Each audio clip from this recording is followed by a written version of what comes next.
നിങ്ങൾ ഈ കാണുന്നതാണ് ആറ്റുതകര എന്ന് പറയുന്ന ഒരു ചെടിയാണ്. ആറ്റുതകര ഈ ചെടിയുടെ പ്രത്യേകത എന്ന് പറഞ്ഞാൽ ഇതിൻ്റെ ഇല, പൂവ്, കായ, വേര് എല്ലാം ഔഷധ ഗുണമുള്ളതാണ്.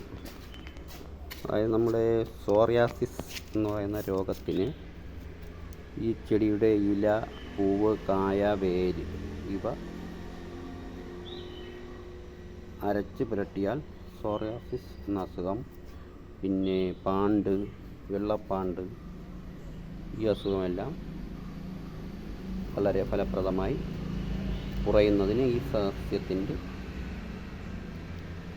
ഇല, വേര്, കാണ്ട എന്നിവ സമൂലം അരച്ച് പുരട്ടുന്നതിലൂടെ സാധിക്കും. ഇതിൻ്റെ പേരാണ് ആറ്റുതകര. ഇതിനൊരു മഞ്ഞപ്പൂ ഉണ്ടാവും.